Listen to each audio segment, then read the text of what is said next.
खुलुमबाय स्टुडिअ दङ आं राजिब बसुमतारी आरो बे समाव बर' हारिनि थाखाय मोनसे बिग ब्रेकिं आपडेट जाय खौराङा आरो जाय जाथाया दिनैनि समाव बर' हारि नाङैनो मोनसे सोमोनांथाव आरो सावरायजानाय जादोंमोन बेनो जाबाय आसाम आयेन आफादनि लग'निफ्राय बर' रावखौ बोखारनो नागिरनायनि सायाव बर' हारि नाङैनो बे समाव बाथ्रा बुंदोंमोन आरो दुखु मोननाय फोरमायदोंमोन आरो गोबां बर'नि सान्थौगिरि आरो मेलेमजिबि बिथांमोना बर' हारिखौ लाजि फोनांनाय जादों होननानै बाथ्रा बुंदोंमोन नाथाय बे समाव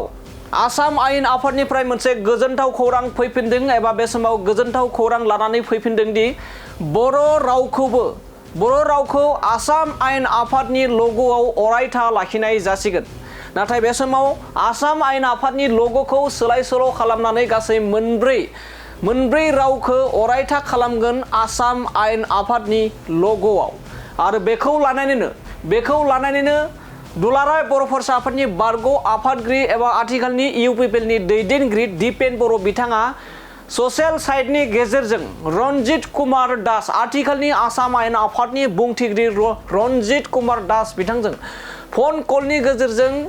रोखा खालामनाय जायोदि होननानै बिथाङा फोरमायदों दि फैबाय थानाय समाव एबा आसाम आयेन आफादाव एबा आसाम आयेन आफादनि लग'आव बर' रावखौ लाखिनाय जागोन एबा बर' रावखौ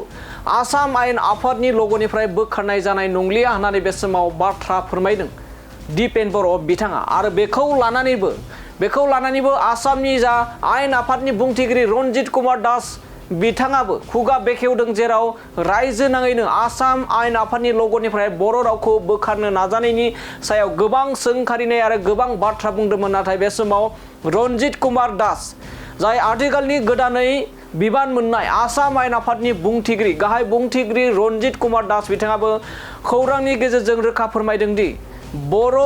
एसामिस इंराजि आरो हिन्दी बे हिन्दीनि थाखाय गोदानै आरोबाव जायगा खालामनाय जागोन होननानै बे समाव बाथ्रा फोरमायदों रन्जित कुमार दास बिथाङा बे समाव फिन फोरमायबावोदि आसाम आयेन आफादनि लग'निफ्राय बर' रावखौ बोखारनाय जानाय नंलिया बे समाव मख'नांगोन दि थांनाय बिश्वजित दैमारि बिथांनि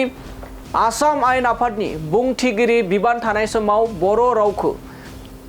जेराव आसाम सरकारनि एबा आसामनि सरकारि लोगो राव महरै गनायथि मोनदों जेला बर' रावखौबो आसाम आयेन आफादनि लग'आव सोसननाय जादोंमोन आरो नाथाय रन्जित कुमार दास बिथाङा बिबान मोननायनि उनाव बर' रावखौ बोखारनो नाजानाय बाथ्राया सोराङाव फैनाय लोगो लोगोनो रायजो नाङैनो बर' हारि नाङैनो बेयाव सोंखारिनाय बाथ्राया ओंखारदोंमोन नाथाय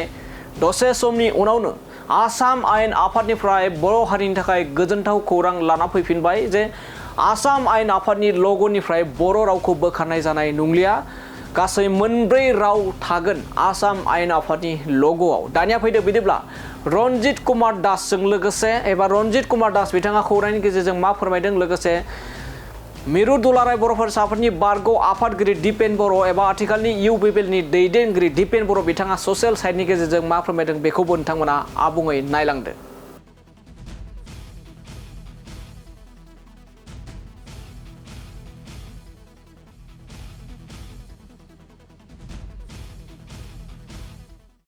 থাকিব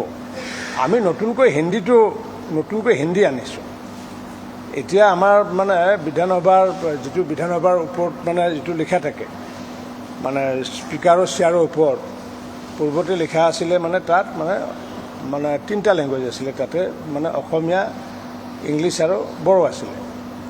তে আমি তাত কি নতুনকৈ আকৌ আমি হিন্দীটো সোমাই দিছোঁ সেইটো থাকিব এইটো পূৰ্বৰ পৰা আছে এইটো সদনৰ ভিতৰত পূৰ্বতে 3টা আছিলে এইবাৰ 4টা হ'ব লগতো থাকিব লগতো যিহেতু সদনৰ ভিতৰৰ বস্তু